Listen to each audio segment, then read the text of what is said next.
Today we have another of Emily Dickinson's enigmatic and powerful short poems. And guys, this is probably the first. I've read a lot of poems, right?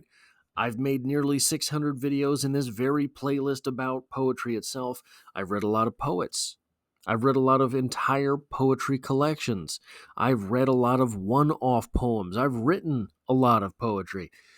This has to be, in my estimation, the only time I have ever experienced a writer making a metaphysical, a meta level joke between the theme of a poem and the content of the poem. Once I saw that in this poem, it slapped me in the face so hard, I don't think I'll ever be able to read this poem the same way again. Welcome to Strip Coverlet, where we squeeze the bigger picture out of literature. I'm Adrian Ford, and we are here for another poetry discussion, which will appear in 3 separate playlists here on the channel. Number 1 being the poetry discussion playlist, now approaching 600 videos strong. Number 2 being the Emily Dickinson playlist, a playlist of videos dedicated exclusively to the greatest poet of all time, Emily Dickinson. And number 3 being the Reading in a Winter Wonderland playlist here, a series of videos here in December 2024 dedicated to the themes of cold, ice, snow, the winter, death, etc. Today's video is on the poem The Flake, the Wind, Exasperate, and it reads as such. The flake, the wind, exasperate, more eloquently lie than if escorted to its down by arm of chivalry. Now, I want to get this out of the way first, because one of the things that I have seen pop up over and over again with this poem is the interpretation that the wind exasperate is the chaotic force and the arm of chivalry is the steady and tranquil force here. I do not believe that reading is available in this poem. This poem is 5, 8, 5, 9, 17 words. I do not believe that. So sometimes in the English language there is an ambiguity within the order of words or the meaning of words that allows the same words to have different interpretations, even of the order that the events within the words happens lies. That was a horribly convoluted sentence, but here's what I'm really getting at. The flake of snow, the snowflake, which is pushed around by the wind, lies more eloquently when it lands than if escorted to its grounding spot by the arm of chivalry. I do not believe there is any ambiguity in those lines to say anything other than this. The wind that is, or the snowflake that is brought to the ground by the blowing wind, however chaotic that route, will land on the ground more beautifully, more eloquently, with more style and grace and independence, we'll get to that, than if it were escorted to that same spot on the ground by the arm of chivalry. Now, where I want to start the actual interpretation of this poem is to assert that this poem is a romantic poem. The literary movement of Romanticism. This is from thoughtco.com. Romanticism was a literary movement that began in the late 18th century and ended around the middle of the 19th century. Although its influence continues to this day, marked by a focus on the individual, and the unique perspective of a person, often guided by irrational emotional impulses, the way a wind might blow, a respect for nature and the primitive, and a celebration of the common man. Romanticism can be seen as a reaction to the huge changes in society that occurred during this period, including the revolutions that burned through countries like France and the United States, not to mention industrial type revolutions, ushering in grand experiments in democracy. Focus on the individual. The flake, that is singular. And we all know what a snowflake is. It is unique and valuable, just like every person. Irrational and emotional impulses. The way that a wind exasperates that flake of snow, and a respect for nature in the primitive. More eloquently than by the arm of chivalry. The way the wind blows that snowflake is more gentle, more eloquent than the than the arm of chivalry itself. So, what is chivalry?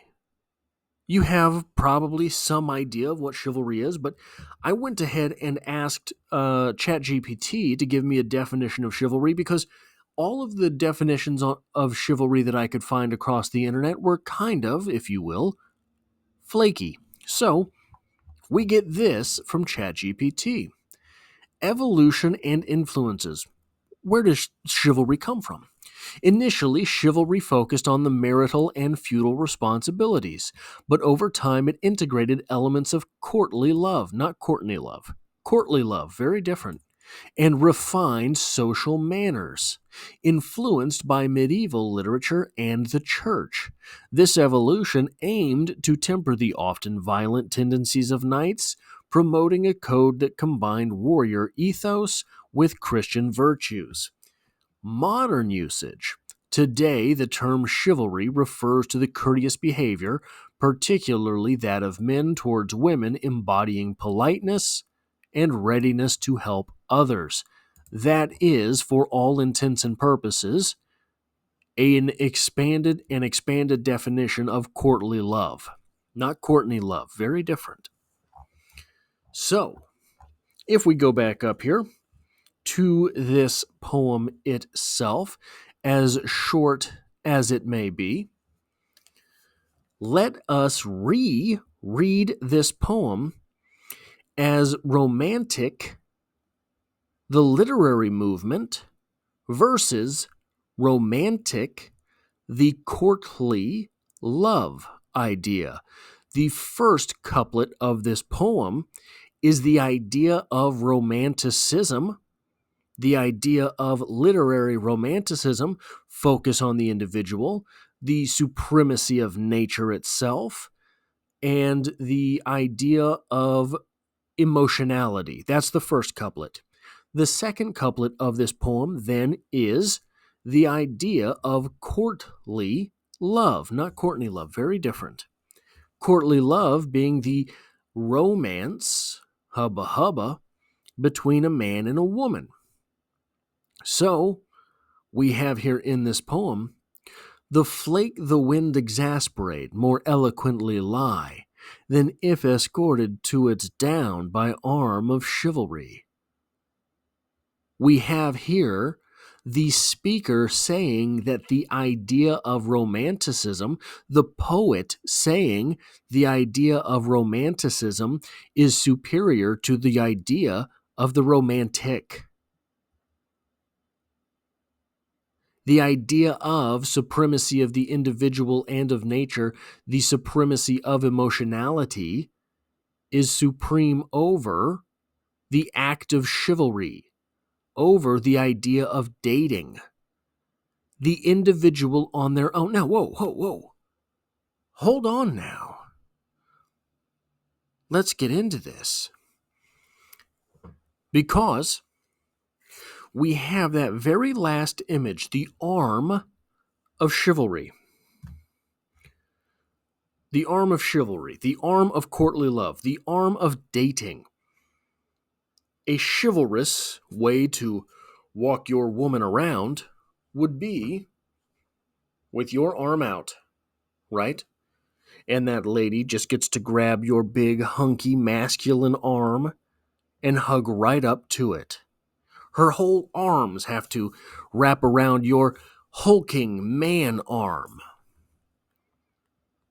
That's the image being invoked there, right? So, by that same token, the idea being expressed in this second couplet casts a woman directly in the role of the snowflake. So, when we are reading this first couplet, we have to keep the woman in mind right here as the flake of snow. The flake, the woman, pushed around by her own emotions, the individual, the emotions, and the nature more eloquently lie. The woman, pushed around by her own emotions, following her own emotions, the woman following her own emotions is better led, more eloquently lies, than if escorted to the ground by arm of chivalry. The woman, drawn around by her own emotions, is better led than by the arm of a man. Now, first off, tell me that's not the most feminist argument you've ever heard. Okay? Second off, tell me that is not an argument for focus on the individual. Third, tell me that wind exasperate has any better analog than irrational and emotional impulses.